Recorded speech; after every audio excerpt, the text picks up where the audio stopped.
Sì, si è appena tenuto il taglio famoso del nastro per quanto riguarda le nuove terapie intensive qui al secondo piano della struttura ospedaliera di Cittadella. Accanto a me riconoscete sicuramente il volto noto dell'assessore regionale alla sanità Manuela Lanzarin, che ci spiegherà un pochino la novità per quanto riguarda la sanità di questo territorio così importante, quindi cittadellese e soprattutto l'Alta Padovana. Anticipo solamente, dopo le do la parola, siamo molto di fretta perché veramente oggi è un giorno di festa e ci sono tante istituzioni qui presenti. Sappiate che sono terapie intensive altamente tecnologiche, sappiate che c'è la doppia regolazione per quanto riguarda la pressione positiva e negativa, letti appunto performanti, insomma tante cose nuove che la pandemia ha insegnato ai nostri medici. A lei la parola.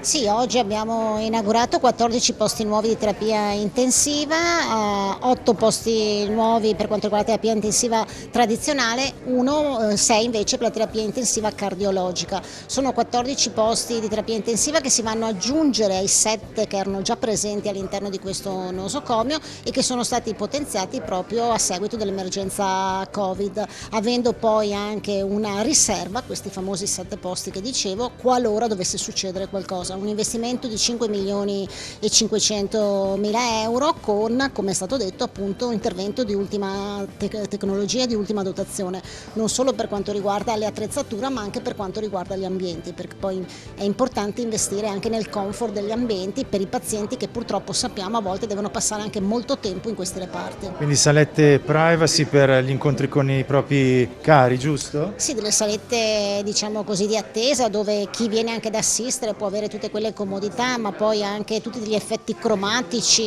all'interno delle camere, anche dei pannelli colorati, proprio per ricreare anche quella umanizzazione, ma soprattutto quella parte relazionale e sociale molto importante, che è altrettanto importante, noi sappiamo quanto la parte clinica, sanitaria e farmacologica. Ecco, Assessore, ci ha colpito infatti questo tipo di illuminazione perché sappiate che queste terapie, queste sale insomma sono senza finestre, quindi c'è una luce particolare che segue, che simula diciamo così le fasi della luce del giorno, molto particolare. Sì, questo proprio per permettere al paziente di capire anche, perché sappiamo che un paziente intubato, un paziente che ha bisogno di una terapia intensiva è un paziente appunto acuto, un paziente insomma che ha avuto un intervento molto importante e capita insomma di perdere anche la cognizione del tempo. Con questi accorgimenti si cerca di mantenere un filo logico e quindi un filo legato appunto al giorno, alla notte, a quelli che possono essere i vari passaggi e alle varie fasi. Altamente tecnologiche nel senso che si può addirittura, abbiamo appreso,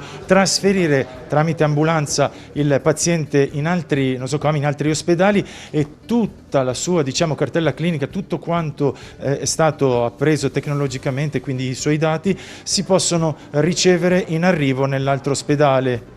Ma sì, queste sono le nuove frontiere su cui noi stiamo investendo per quanto riguarda la parte informatica, cartella clinica, fascicolo sanitario elettronico, cioè quella digitalizzazione che diventa importante e fondamentale proprio per permettere in qualsiasi parte del Veneto di avere tutte le informazioni sul paziente, ma anche per noi insomma di sapere se siamo in qualsiasi parte anche del mondo qual è la nostra cartella clinica. Questo credo che sia fondamentale e importante. È corretto dire, poi la lascio perché è presissima naturalmente, l'assessore ha 1000 appuntamenti in giornata. Le chiedo, questo intervento fa parte comunque del famoso potenziamento per quanto riguarda la sanità regionale? Sì, questo è un intervento che fa parte appunto di vari interventi legati alle terapie intensive in tutte le strutture del Veneto. Nello specifico per quanto riguarda l'ospedale di Cittadella ricordiamo che qui sta cambiando radicalmente questo ospedale. Un intervento importante è in itinere, quello della nuova piastra degenze ma anche delle nuove sale operatorie per un investimento di circa 50 milioni. Quindi con sicuramente una struttura che sarà una struttura all'avanguardia e che saprà rispondere ai bisogni di questo territorio. Mi può dire il finanziamento invece per questo intervento? Supera i 4 milioni di euro? 5 milioni e 5 con le attrezzature, quindi non solo la parte logistica ma anche la parte legata alle attrezzature che sono attrezzature di ultimissima generazione per quanto riguarda le pompe infusione, per quanto riguarda non solo i letti, il ricircolo dell'aria e quant'altro, quindi effettivamente stiamo parlando della gamma top. se vuole salutare i nostri telespettatori visto che è il periodo natalizio, altrimenti la lascio andare. No, lo faccio molto volentieri, l'occasione insomma anche siamo nella settimana che precede il Natale, quindi è l'occasione anche per augurare a tutti noi, insomma a tutti i telespettatori effettivamente un sereno Natale. È un momento non sicuramente facile dopo 2 anni di pandemia, oggi insomma sappiamo con situazioni diverse, economiche, inflazioni, e quindi io credo che l'auspicio di un sereno Natale in famiglia sia quello che tutti noi insomma ci auguriamo, ci aspettiamo, ma credo ci meritiamo anche. Assessore, la ringraziamo per la sua disponibilità, se non ci sono domande io la lascio andare ai suoi impegni. Grazie ancora.